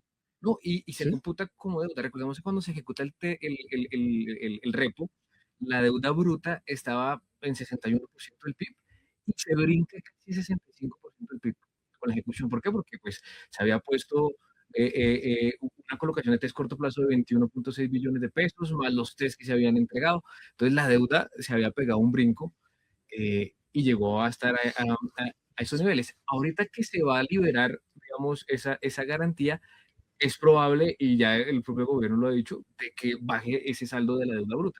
La deuda Claro, neta por cuestión La por deuda concepto. neta no se va a mover. se queda quieta. Correcto, pero se queda quieta y no bajó con relación al momento en que se hizo la operación. Entonces yo digo, ese propósito tampoco se logró. Pero Y ese no como era el usted se me propósito. consumió la mitad del tiempo y ya me da pela los ojos aquí el director, sigue director. No, termine la idea. No, lo que quiero preguntar es, ¿qué diferencia hay entre deuda bruta y deuda neta? Yo entendía que la diferencia primordial es que la deuda bruta incluye todo, obviamente, y la deuda neta excluye los activos del gobierno. Es decir, el colateral, por ejemplo, que hizo el gobierno, como seguía percibiendo el mismo gobierno los intereses, era un activo del gobierno. Entonces, en la deuda bruta aparecía como deuda del gobierno, pero en la deuda neta aparecía como activo. Entonces se descontaba y eso hacía que la deuda, por ejemplo, que la deuda bruta estuviera en 64% del PIB y la deuda neta por debajo del 60%. Exacto, pero el indicador, que es donde quiero insistir, el dato útil para el indicador es el valor nominal de la deuda sin considerar intereses, que ese fue lo de todo este sancocho de 6 meses, que en la práctica es una victoria pírrica, que es un poco lo que dice Aristi. Aquí no hemos sacado los costos de lo que significó hacer esa operación. Y esto y me late, porque tampoco hemos recibido respuesta de otras preguntas que se han hecho, que los costos en que se incurrieron para hacer esta operación son mucho más altos que el beneficio. Es una victoria pírrica. Bueno, 7:32. A los oyentes se expresaron. Sí, están hablando los oyentes a través de nuestro canal de YouTube donde están conectados. Por acá nos dicen, buenos días, gran explicación de esa negociación de trading, entre comillas, gubernamental. También nos dicen, es una metida de mano al bolsillo a sí mismo que se hace el país. Y Alejandra Muñoz pregunta, muy buena explicación de Coquito, como nos gusta, pero ¿qué impacto tendrá el pago del TRS en la tasa de cambio? Comparado con la tasa de cambio hoy, yo no veo ningún impacto que vaya a tener. Ya el gobierno tiene la caja y digamos que no necesita hacer monetizaciones o compras adicionales para pagar esa operación. No quiere decir de que de pronto en la estrategia que vea oportuna crédito público de acá que se acabe el gobierno vea necesario, conveniente monetizar o comprar dólares, es otra cosa, pero para la operación como tal no debería tener ningún impacto adicional en la tasa de cambio. Yo tratando de asemejar a lo de pasando en curva desde que usted se va de viaje y como sabe que va a pasar en curva porque lo tiene así cronometrado de que van a ir como una bala de aquí a Santa Marta, entonces va a cambiar de llantas, va a poner, le cambia de aceite, gasolina extra, bueno, en fin, y son todos esos sobrecostos sabiendo que va a correr un riesgo que es cuando vaya a pasar en curva. Yo creo que llegó a Santa Marta bien, pero con un riesgo enorme. No ha sacado las cuentas. Con un riesgo enorme de que pudo haberse encontrado una tractomula en contra de pasar en curva. A ver, pues así es asemejando la cosa de esta operación que digamos que parece que llegó a buen puerto. A ver. No, yo tengo una reflexión Enrique. también como de tipo general, y es, en el reciente Congreso de Tesorería, el que Támara estuvo allá, el director de Crédito Público decía, yo soy un agente más del mercado, ¿sí? Y eso es cierto operativamente, y opera y tal, pero yo no creo que sea un agente más del mercado, es un agente muy crítico, cuyas decisiones y cuyas intervenciones generan unos ruidos positivos o negativos en el mercado de deuda pública, en el mercado peso dólar. Entonces, no es como, ahí hay uno más y opere y está en toda su libertad, ni más falta, pero no compro mucho esa idea que sea un simple agente más del mercado. Y los agentes tienen sus propios perfiles. Además, No todos, porque somos agentes, hacemos todo. Y yo Bueno, creo que sobre el punto del oyente de qué impacto en la que ha tenido a hoy la tasa que tenemos, la verdad es que el nivel en el que estamos está influenciado por muchas de las monetizaciones que se hicieron en el segundo semestre del año pasado. Este año, el gobierno, como nos comentaba aquí Daniel, ha estado comprando dólares que se ha contrarrestado con la entrada de dólares de utilidades de Ecopetrol, de monetizaciones para el pago de impuestos de compañías. Entonces ahí no se ha sentido tanto el impacto, pero en el agregado de la operación, yo sí creo que el impacto, pues yo creo, y cuando uno mira los datos de flujos y de operaciones diarias, sí que tiene un impacto. A nosotros en este momento en Sur Investments estamos pensando nuestro view de dólar hacia adelante. La verdad es que es de dólar al alza, independientemente de lo que pase con el ciclo político, con elecciones, y la razón de eso es que nosotros creemos que el dólar no debería estar en este nivel si no hubiese sido por el impacto de operaciones de crédito público en la Entonces, tasa de fíjese cambio. que no es un agente más.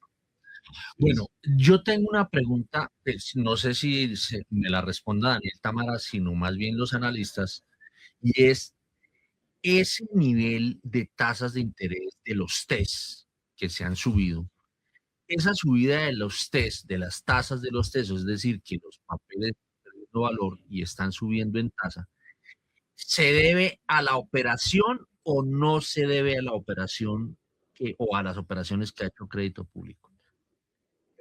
A la operación que estamos hablando acá, Sí. no particularmente. O sea, hay varias razones y una principal es que la oferta de test ya ha estado fuertemente elevada tanto a finales del año pasado como lo que ha sido los 3 primeros meses de este año. Entonces, entre más oferta haya de test, pues más sube la tasa de interés. Pero esa oferta se debe a esa operación. No. Se debe principalmente a que no ha habido un recorte de gasto y digamos que eso es problemático en la medida en que los ingresos corrientes o tributarios del gobierno no alcancen a compensar ese gasto, pues le toca al gobierno compensar ese gasto con más deuda. Y los saldos de las A ver, Sí, hay varios factores. Está riesgo Colombia disparado por el balance fiscal, riesgos de calificación, o sea, el riesgo país está muy alto. Luego, inflación por salario mínimo. Entonces, la decisión de salario mínimo y lo que eso significa en decisiones de Banco de la República, inflación, también tiene las tasas ahí. Y luego también empieza a generar unas distorsiones extrañas.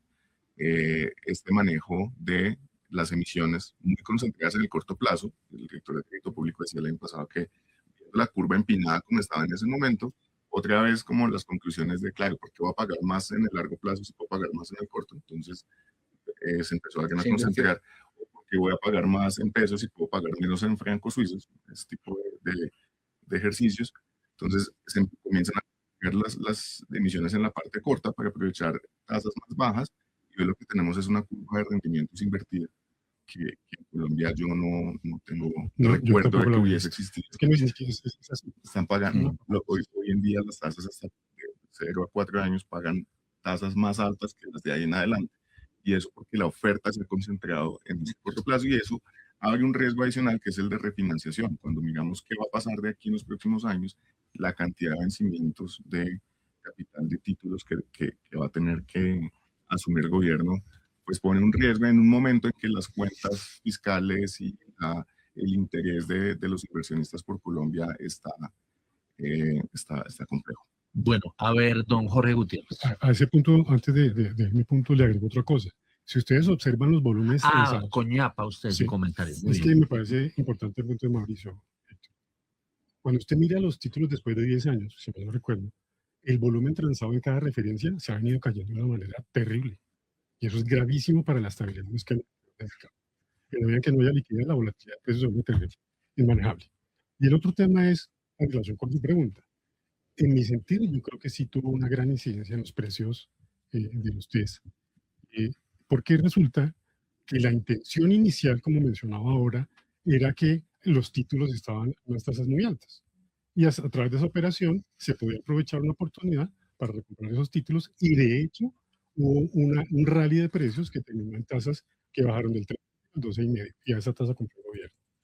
Cuando pasó y se asimiló la operación, hoy en día la tasa se volvió mucho más fuerte, se subió 200 puntos básicos. ¿Sí? No creo que sea solamente por esta operación, pero sí hace parte. ¿Sí? Porque, como digo, fue el objetivo, parcialmente se logró, pero al final se reversó todo. 7:40, don Carlos Enrique No, Reyes. Héctor, y lo otro es que la triste noticia es que ese nivel de tasas tan alto y ese desorden y ese desenfreno por emitir deuda no se va a arreglar en nada de aquí a agosto 7. El gobierno no tiene ninguna intención de ordenar esa casa que está desordenada, y menos en época electoral. Y eso va a ser uno de los grandes retos del nuevo gobierno, poner la casa en orden con unos costos altísimos, pero pues habrá que hacerlo, ¿no? Bueno, 7:41, hoy es 20 de marzo, ¿no? Bueno, faltan 141 días para que acabe el actual gobierno. Quedan 84 días para que empiece el Mundial de Fútbol. y faltan 90 días para que la selección Colombia debute. ¿Y cuánto En el falta para la Mundial. primera vuelta? No, esa sí no, esa sí no la tengo yo. Se vuelve clave. Bueno, Más preguntas. ¿qué otra pregunta hay? Vea, acá preguntan, cuando el agente entra a controlar la tasa de cambio, ¿es malo o solo es malo porque no le avisan a los demás? Pregunta un oyente. Y además dice otra persona, ¿qué pesa más en los ingresos del gobierno? ¿Qué impuestos o recursos del ingreso? ¿Y qué puede explicar si empresas están facturando más y están generando menos utilidades, mejor utilidades? A ver, ¿quién? Yo le diría, per se, cuando una gente toma control, en este caso la tasa de cambio, es tremendamente inconveniente para un mercado y para el país. Perverso. ¿Sí? Eso es, entre otras cosas, eso está penalizado acá y en los mercados del mundo. Es una cosa. ¿Y la otra? ¿Otra pregunta? ¿Qué pesa más en los ingresos del gobierno? ¿Qué impuestos o recursos del ingreso? ¿Y qué puede explicar si empresas están facturando más y generando mejores utilidades? De pronto, bueno, eso es más No, como- el ingreso más alto es Eso- impuesto de renta. Impuesto de renta. Sí. y el IVA le va a pegar pisando los talones, ¿no? Y Sí, el segundo es IVA. el ingreso a veces es más alto, más que el impuesto de renta, y la retención en la fuente a título de renta. Sí, es que, Ese es el pues, ingreso. digamos, Sí, pero la eso hace parte del retención. impuesto. De la renta. Pero, por favor. Ahora, la pregunta. Una pitica aquí para que la gente Amárrele el cable del micrófono. Lo podría tener así mejor en la mano. La pregunta tiene una cosa ahí entre líneas muy interesante y es más o menos, Leo, que el oyente cuestiona, oiga, ¿por qué si las utilidades el año pasado en general subieron y seguramente va a subir el pago del impuesto de renta, tenemos este desorden? Pues porque el gasto está absolutamente Absolutamente desbordado y sin control. Y mientras eso no se ajuste, pues podemos crecer en ingresos y nos va a faltar plata. Bueno, 7:43. ¿Por qué están subiendo las tasas de los test? Sí, o sea, como lo veníamos hablando, hay una fuerte oferta de test, por un lado, y sobre todo se está concentrando en el corto plazo, que era la estrategia. En test corto plazo, que el año pasado hubo colocación récord, y en las referencias que van del 2027 al 2033, fue donde se está concentrando mucho. Las operaciones convenidas que hizo el gobierno, que fueron récord el mes pasado, se concentraron, o sea, hubo operaciones convenidas al 2027 y al 2028, que son qué vencimientos tasa? de muy corto plazo. A la tasa que estaba negociando, que era más o menos 13,5%. Bueno, yo voy a hacerle una recriminación aquí delante de todos a Daniel Támara, porque no he visto en primera página que diga, el gobierno sube las tasas de interés. Cada vez que haya una subasta de test y cada vez que suban, eso es subida de tasas que las está haciendo el gobierno, ¿o no? Pero Claro, teóricamente no, es por el comportamiento de oferta y demanda del mercado. El ¿no? mercado, Pero- lo que el mercado está dispuesto a pagar. Pero no, pagar por- siempre las por la deuda. publicamos después de cada subasta y hemos advertido cuando se tocan máximos históricos. Y cuando se tocó el 14%. O sea, pero O sea, usted al quiere decir que final el del gobierno día, lee el al correo. final del día, por su mal comportamiento fiscal, el que está haciendo subir las tasas de interés es el gobierno. Ah, bueno, Es el propio ¿Por gobierno, qué? sí, sí, Porque sí. el mercado está Les leyendo, pasa la cuenta. está leyendo mal la forma o el despelote que tiene, que es choque de demanda. con que anda el gobierno en materia fiscal. Ujú. Es decir, cuando ya la fiesta empiezan los borrachos a parar encima de la mesa y toda esa vaina, eso está pasando, ¿no? Llega Héctor y dice, todos para mi casa. Y entonces, Y ahí es, yo creo que el mercado es el que pone el precio en últimas. Y ahí es donde es curioso, por decirlo de buena manera, que el gobierno insiste en que el Banco de la República es el responsable Para allá iba. del nivel de tasas. para de la allá deuda iba, que está pagando para el allá gobierno. iba. Yo siento que cada vez que el presidente de la República, Gustavo Petro, dice que se están subiendo las tasas de interés, no las está subiendo gratuitamente el Banco de la República. Lo que pasa es Sube, que el sube. Banco de la República le toca ponerle orden, como yo he dicho ya, La fiesta. que la fiesta ya no solamente a quitar la música, ya se repartió el caldo, Prender Eh, la luz. prender la luz, Puso la sino escoba. que ya mandaron traer a la policía, Ujú. ¿no? Entonces la Y cosa está tan... Súmele, tan viene decisión de tasas de interés del Banco de la República ahorita en marzo. Súmele que estoy concentrado en corto plazo ya el 14, que ya todo el mundo sabe, él tiene que empezar a refinanciar toda esa historia. no me ayuda la inflación, no me ayuda el Banco de la República tratando de contener subida del salario mínimo, nada, absolutamente nada en el escenario, en el mediano plazo, favorece esa refinanciación de las siguientes subastas de test. Nada.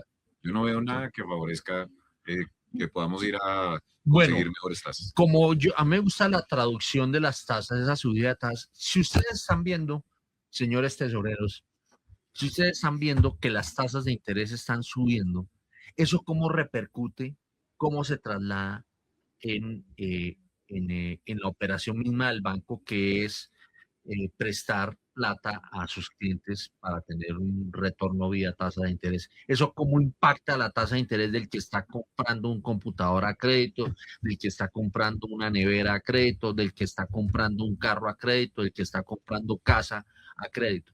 Bien, como usted me está mirando, voy a hablar. Entonces, el para tema... que después no diga, a mí no me dejan hablar. Así que hablamos en el desayuno. Bien, el punto es el siguiente. Hay que tener primero en cuenta que los bancos tienen una canasta de captación de recursos. Hoy por hoy la mayoría de los cuales no tienen costo. Estoy hablando de las cuentas de ahorro y cuentas corrientes. ¿Sí? Llevamos muchísimos años en que el banco reconozca tasas de interés interesantes en los productos de captación de cuenta de ahorro particularmente. Ya estamos empezando. Ya están empezando. Pero nada grave todavía. Estamos lejos todavía de una tasa razonable. Eso por una parte. Los gringos le llaman el pool de depósitos, ¿sí? Entonces, la piscina de depósitos. Entonces, ¿qué quiere decir? Cuando una persona tiene una disponibilidad para ahorrar, sale y consulta en dónde están sus mejores alternativas de inversión y le mide algo de riesgo. Le mide algo de riesgo porque el personal de a pie, la gente de a pie, generalmente no tiene metido en su cabeza ese tema del control de riesgos. Los inversionistas profesionales sí. En esa masa de oferta de recursos, entonces se hace el barrido y la mayoría o la masa importante de inversiones están en los inversionistas profesionales que sí hacen un examen de riesgo.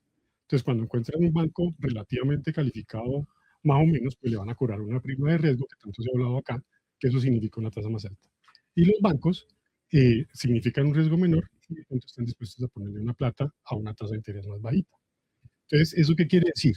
Que si yo salgo como inversionista profesional y veo que a 10 años hay un bono que me rinde al 14, difícilmente le voy a poner una plata en un CDT o sea, a 5 años o más, a una tasa que sea muy diferente al 14%.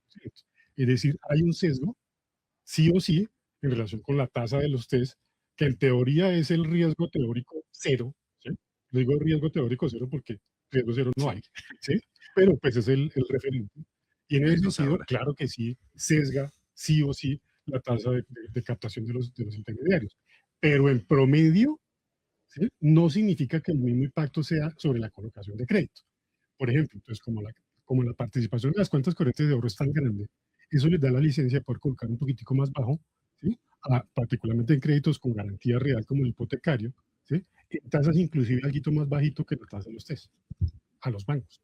Por eso usted encuentra hoy día que si bien las tasas de crédito hipotecarios se subieron del 11 al 12, que eso es harta plata, ¿sí? De todas maneras sí están por debajo de la curva de test, de la tasa de test a 10, 15 años. ¿Sí? Entonces, sí impacta, pero la colocación no de manera tan dramática como en la tasa de captación. Bueno, porque pero es la que, nevera, pero es todo que eso sí sale carísimo. Subida de la República, sube tasa de usura, más costo, toda la neverita, el viajecito. A ver, eso explicadito, a ver. Digamos, una subida del Banco de la República ayuda a desplazar más arriba la tasa de usura que tiene sus componentes, lo cual significa que su tarjeta de crédito, digamos, y si se compra su tostadora y sus también temas, sube, pero la subida de un test afecta también eso, sí o no. En el cálculo de la usura no. Pero un punto es, en Colombia y en cualquier país del mundo, se supone que la tasa que paga el gobierno en su moneda local es la que pone el piso. De ahí en adelante se comienzan a sumar primas de riesgo que pagan las compañías, las personas. Entonces, una tasa de TEC más alta, en general, las tasas más altas para la economía. En Colombia está pasando una cosa particular y es que en algunas de las emisiones en dólares de algunas de las compañías más importantes, más diversificadas de Colombia, están pagando tasas más bajas que el gobierno. Eso muestra un poco la percepción que tienen los inversionistas sobre dónde están mayores los riesgos de no pago. Yo recuerdo el año Sí, No, Carlos Enrique Reyes. No, Se pero- quiere tomar el programa Jorge Gutiérrez. Llamen a seguridad, por favor. A Vea, ver, Héctor, Carlos ahí, Enrique ahí Reyes. estamos presenciando un fenómeno económico que en la literatura económica se llama el crowding out, que inclusive lo comentó la semana Sí, pasada muy bien Juan Ricardo. explicado. Claudino, no. Y sigues, ¿y eso qué es? La oferta de recursos, digamos, de plata, es una torta que vale X. Y cuando el gobierno empieza a presionar mucho por esa torta, a querer más y más tajadas, empieza un poco a estrangular al sector privado, que también necesita unas tajadas de esa torta, y al final del día lo que hace es disparar el costo de fondos para cualquier agente del mercado. Y eso es lo que está sucediendo y viene sucediendo ya de un tiempo para acá. Es que estamos en ahorita seguimos hablando. Y eso está pasando.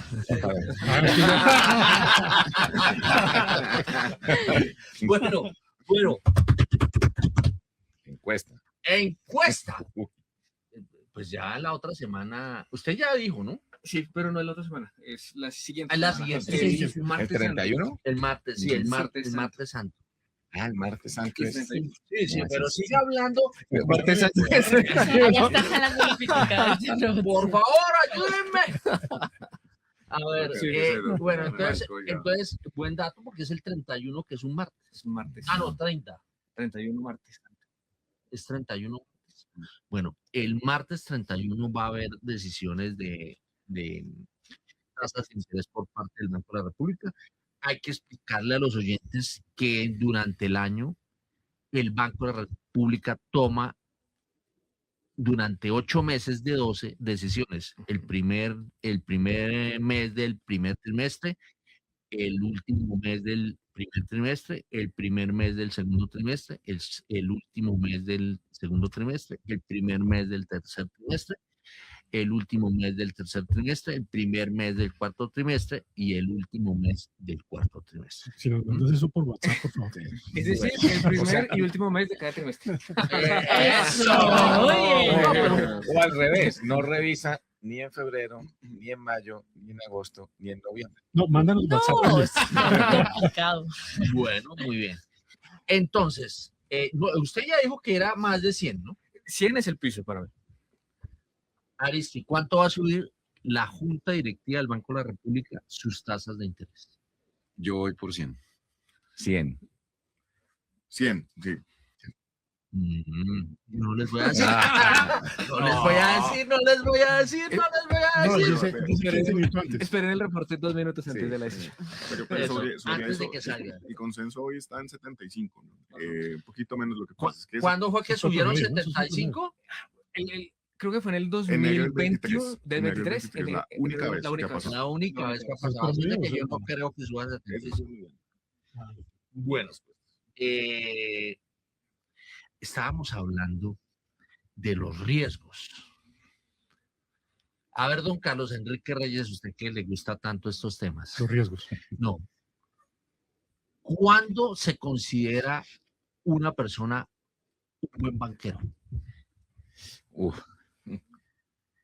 Yo creo que el buen banquero, en mi opinión, resume como dos perspectivas. Una, un tema comercial muy intenso, y el otro tema es el control de riesgo. El que sabe leer los riesgos. Exactamente. El que sabe Pero por dónde sí, viene el agua y sin cochina. irse a los extremos, porque usted puede ser muy comercial, muy agresivo, asumiendo unos niveles muy altos de riesgo, lo cual no es deseable. Tampoco es deseable tener un mapa de riesgos muy complejo, en donde usted termina amarrado y no hace nada, no le presta nada, no compra, no deja operar a su tesorero peso dólar y los ata, porque qué tal que pase algo. Entonces, para mí es ese equilibrio entre lo comercial y no arriesgar en exceso el patrimonio de la entidad. Para usted que es un buen banquero. No, tal cual como lo acaba de decir aquí Carlos, tener ese buen balance. Por dos. O sea, tienen que tener en cuenta, o sea, no es suficiente ser buen comerciante, No. ni Nunca. tener buenos contactos. Ahora, parte de lo que uno a veces ve puede ser que la cabeza de la organización sea muy buen comercial, pero tiene Un brazo un derecho. brazo derecho que es el que le abre los ojos y se complementa muy bien y entonces desarrollan la cosa muy bien. Bueno, yo lo decía porque ayer hubo una noticia que nos sorprendió a todos. Sí, señor, sorpresivo retiro de Prado. César Prado y Grupo Aval coinciden en que no hay una historia con su salida inesperada de la presidencia del Banco de Bogotá. Su retiro se produce de un día para otro con designación de presidente encargado y a una semana de la Asamblea de Accionistas. La presidenta del Grupo Aval le dijo a Primera Página que eso se venía cocinando con el mismo Prado hacía varios días y que por eso pareció inesperada, pero no lo fue esta decisión. El mismo saliente presidente dijo que se debió a cambios organizacionales normales. Por información relevante de la Superfinanciera, se dijo que, abro comillas, la Junta Directiva del Banco de Bogotá aceptó la renuncia presentada por el doctor César Prado Villegas a la presidencia del banco por motivos personales. Suenan como sucesor Miguel Largacha, María Fernanda Suárez, Germán Arce y Jorge Castaño, que quedó como presidente encargado. Bueno, también por ahí suena Ana Fernanda Mayhuasca y bueno, pero no sé, eso va a ser un proceso que no sé si va a ser rápido o corto, pero ayer el mercado financiero quedó frío cuando se conoció esa noticia. A ver, don Jorge, ¿qué va a comentarme ahorita? Claro, o sea, yo inclusive le pregunté por el chat sobre el tema, porque cuando uno ve la noticia, pues eso no suele suceder. Es decir, que yo recuerde mi historia de experiencia de este tema no ha pasado nunca. Es más o menos anunciado, y esta ocasión fue más Sí, aún es que conociendo, digamos, el respeto que se ha ganado el presidente que renuncia, y pues conociendo también que digamos, la data de los presidentes del Grupo Aval son más bien como estables, ¿no? Ujú, En el ujú. tiempo. Sí, no, es que a uno inclusive eso se lo pregunté directamente a Mara Lorena Gutiérrez, que es la presidenta del Grupo Aval, que lo que yo había, o no yo, sino en general todas las personas era de que fue de un día Lo para otro, abrupto. lo abrupto, fue de un día para otro y a pocos días de la asamblea. Entonces, pero ella respondió que primero que era un cambio normal que se da en cualquier organización y que se venía charlando con el propio César Prado, que se venía charlando desde hace días. Lo que pasa es que pues la foto que salió no queda uno como, ¿no? Alguien dice que si es importante o no es importante cuando hay movimientos en la cúpula de una institución, y yo diría que Claro. sí, Siempre será. siempre va a ser importante Es más, porque los grandes inversionistas lo primero que miran es la estabilidad del management y la Ujú, calidad del management, por ejemplo. ujú. Yo lo que creo es que eso es lo que muestra, como tú decías ahora, Jorge, que venimos de un periodo muy largo de mucha estabilidad. Yo creo que eso no va a ser lo común de aquí en adelante, porque el sector financiero tiene muchos retos en Colombia y en el mundo, necesitan transformación, Nuevos la irrupción perfiles. de fintechs, Correcto. así que yo creo que va a ser cada vez más común que sean. Sí, no, y sobre todo porque yo me imagino, y en eso uno ha notado un empeño del Grupo Aval de estar muy modernizado. Entonces, eso es lo que podría estar afectando. No, todavía está temprano, son Pero las 8 eso va y definiendo, 17 segundos. eso va definiendo por qué lado va a ser el perfil del nuevo presidente. De pronto. No, Sí. vámonos a la pausa. Sí, vámonos para la pausa. Son las Encuesta, 8 en punto, no, ya la encuesta pasó 8.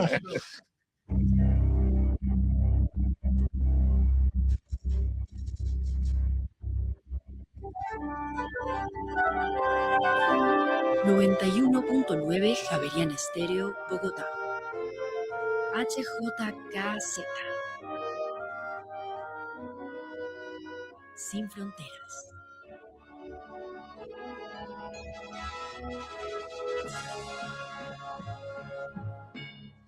Bueno, son las 8 de la mañana y 1 minuto. ¿Cómo está pintando el dólar según Primera Página?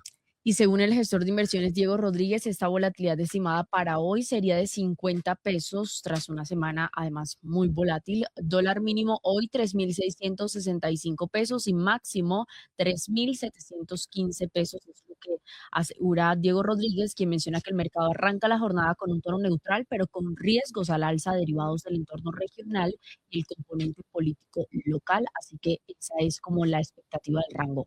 3.665 mínimo y 3.715 máximo. Y por cierto, ya abrió, no sé si quiere de una. No, vámonos con la apertura del dólar y con paquetaco. La cabalgata deportiva Gillette vendrá después.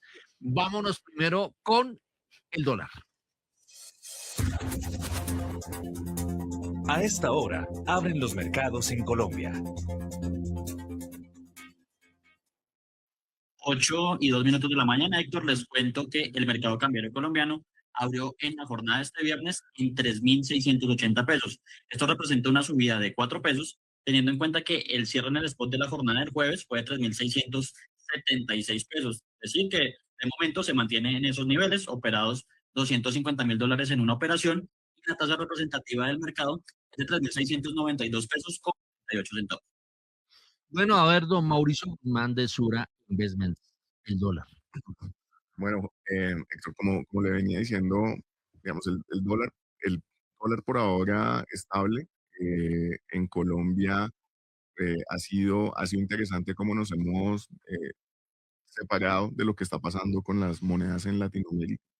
Yo creo que ahí que se han devaluado, que se han depreciado desde que inició el conflicto en Irán, con lo que comentábamos al comienzo, en la línea de que el dólar ha sido el refugio que han encontrado los inversionistas en el medio de este conflicto. Entonces, en general, monedas latinoamericanas y emergentes se han devaluado. Colombia ha estado bastante estable. Creemos que ahí tienen que ver un par de factores: la subida de tasas que se viene por parte del Banco de la República, el nivel de tasas de interés. Todo esto que hemos estado hablando de las tasas altas son un problema para la economía, para la actividad. Pues para los inversionistas internacionales, la verdad es que es interesante invertir en Colombia a estos niveles de tasas. Entonces hay un flujo de inversión que que ha venido sosteniendo el dólar. Lo otro es, claro, para ellos sí. Lo otro es el precio del petróleo, la subida del precio del petróleo, pues a Colombia es claro que, siendo el exportador neto que somos de petróleo, nos ayuda. Entonces Colombia sostenido, el peso colombiano sostenido por estos factores, que desde nuestro punto de vista, desde lo que estamos recomendando en Sura Investments, es relativamente temporal. Entonces lo que queremos es que una vez se disipe la subida del precio del petróleo, las tasas se normalicen, pues lo que debería pasar es que el peso colombiano tienda a un nivel más alineado con los fundamentales de la economía, que no, definitivamente, como lo hemos hablado acá, pues son extraordinarios para justificar este nivel de tasas. 8:04 a.m. Nos vamos a la cabalgata deportiva Gillette. La cuchilla en el baño no la puede comprar. A ver, don Nicolás Espinosa, que ahora se volvió deportivo. Sí, Héctor, pues resulta que en la jornada ya salieron bastantes noticias en torno al deporte. Comienzo con que fue reelegida, en este caso, el Consejo Ejecutivo de la Federación Colombiana de Fútbol. Nuevamente lo presidirá Ramón Yesurún, acompañado de los vicepresidentes Carlos Mario Zuluaga, que es el presidente de la DIMAYOR, y Álvaro González, que es el presidente de la DiFútbol. También la Federación Colombiana de Fútbol, en este caso, informó que para el partido que va a haber de despedida de la Selección Colombia, que ya dijeron que será en Bogotá, se está vendiendo de manera fraudulenta boletería, para que pues estén atentos con ese tema y pues no caigan en las ofertas que básicamente todavía no, porque todavía ni siquiera hay rival confirmado para ese partido. Y pues también se conoció la convocatoria de la Selección Colombia para los partidos contra Croacia y Francia de la próxima semana. No alcancemos a dar. Rápido. Bueno, rápidamente tenemos que son entonces 26 los convocados: Álvaro Montero, arquero; Camilo Vargas, también portero; Carlos Gómez, extremo del Vasco da Gama; Daniel Muñoz, defensor del Crystal Palace; David Ospina, arquero en Atlético Nacional; Davinson Sánchez, defensor del Galatasaray; David Machado es lateral en el Nantes de Francia; Gustavo Puerta es volante en el Racing de Santander; James Rodríguez en el Minnesota United; Hamilton Campas, de central, es extremo por derecha; Jefferson Lerma, volante de marca en el Crystal Palace; John Arias es un volante, si se quiere, del Palmeiras; John Córdoba, delante del Krasnodar; Lukumi, defensor del Bolonia de Italia; Johan Carbonero juega en el Internacional como extremo del Inter de Brasil. Johan Mojica, defensor del Mallorca. Jorge Carrascal, volante creativo del Flamengo. Juan David Cabal, que es defensor de la Juventus de Italia. Juan Fernando Quintero, creativo de River Plate. Kevin Castaño, también volante en River Plate. Luis Díaz, extremo y delantero del Bayern Múnich. Luis Suárez, delantero del Sporting Club de Lisboa. Y Rafael Santos Borré del Inter. Richard Ríos del Benfica. Santiago Arias, defensor de Independiente. Y Gerson Mosquera de el Wolverhampton de Inglaterra. 8. ¿Cómo? Ese man ya está como para los No está rodillones. Digamos. Se está metiendo conmigo, ¿no? Rodillones. Óyame, no, yo vi ayer jugando al Cucho Hernández. No lo convocaron. Buen jugador. Pues no lo No, había visto. pero Suárez está mucho No, también, cohete, no, está bien, volando. pero el Cucho Hernández es bueno. Me iba a hacer un comentario. Datico económico, la ciudad está volcada este fin de semana al Festival Estéreo sí. Picnic, que empieza desde hoy hasta el Nuestro domingo. productor ya vino aquí Pinta listo, disfrazado. ya está, Ya está para disfrazado allá. para, ¿no? Tremenda pinta la del pisco. Daticos, don Héctor. La Secretaría de Desarrollo Económico de Bogotá proyecta cerca de 194.000 millones de pesos para la economía de la ciudad. Se esperan 170.000, más de 170.000 asistentes en el Parque Simón Bolívar y se estima que cada persona gastará en promedio unos por ahí 1.300.000 pesos y una alta participación que se espera, Eso fue especialmente un comercio, hit hotelería, transporte y gastronomía. del alcalde traerse el Estéreo Picnic a Así que antes Bogotá, era en Tocancipá, en Briseño. Oiga, no, 194.000 chinos ahí y calcúlele que unos No, 194.000 millones de pesos. De- Se espera más de Ay, 170.000 personas. 170.000. Entonces, de las 170.000, 3 días. póngale, Seis escenarios, póngale creo. más o menos si asistentes 170.000, pero yo no voy para allá. Yo ¿El le consumo? calculo unos más o menos 120.000 padres de familia con dolor de Apretando. cabeza. Apretando, pidiendo las plata tarimas. prestada. No, asustados, llenos de incertidumbre de qué van a hacer sus hijitos, ¿no? No, ¿cuánto No, me va a Pero costar el eso taponazo? mejoró trayéndolo a Sí, Bogotá. claro. No, Porque antes era nuestro productor dice que por él no se afane, que él llega. Sí, Ya ahorró. El martes aquí bien cumplidito, ¿no? que hay una, Que es una para menores. hay zona para menores, nos dice nuestro productor Y es que Ricardo compadre, Barrera, que tiene estará de compadre. primeras allá, me dice. Nos va a tener reporte en primera página. ¿Cómo así? Ricardo buenísimo. tiene menos de 18. No. Acaba de decir que es una para menores. Pues está Estamos hablando de claro. nuestro productor por si acaso. Exactamente. Bueno, muy bien. 8 de la mañana y 9 minutos. Doña Laura Gabriel, ¿usted dónde está, Laura? En Bogotá, Ah, pero regresó. estaba en Cartagena. bueno, noticia. ¿Qué nos trajo? ¿Cuándo fue que fue la asamblea de Competrol? No ha sido. ¿No La ha otra sido? semana. La otra no, semana. ajá. Ayer fue junta. Bueno. 27. ¿Y de la Junta supo Pero algo? están reunidos, pues, están buscando la continuidad de Ricardo Roa por la imputación que se llevó a cabo el 11 de marzo. Esto por el tráfico de influencias de servidor público y la compra relacionada con el apartamento en el Chicó por 1.800 millones de pesos. Pero hay que recordar que el próximo 8 de abril es la segunda imputación por la presunta violación de topes de financiación en la campaña presidencial de Gustavo Petro de 2022, Héctor. Muy bien. Están dialogando la permanencia y de hecho, pues la Unión Sindical Obrera salió a decir que entraría en paro si Ricardo Roa sigue en la presidencia y ellos mismos antier o ayer salieron a decir que pues que saquen a Ricardo Roa de la presidencia. ¿Qué más tenemos? El proyecto de regasificación entre Ecopetrol y Frontera pasaría de 126 millones de pies cúbicos a 400 millones de pies cúbicos y ellos esperan que esto inicie antes de 2026. Esto lo anunció Ecopetrol durante el congreso que yo estaba, que era de la ANDI de Colombia Genera, Héctor. Y para finalizar, pues le cuento que Geopark inició el día de hoy o iniciará el día de hoy la perforación del primer pozo de fracking en Vaca Muerta, en Argentina. ¿Qué Es que aquí hay una persona que está ofendiendo y que se vale de un oyente. ¿Cómo la vaina? No, puso hay un rojo. oyente, hay un oyente que escribe, el Cucho Hernández, que está sentado en el estudio.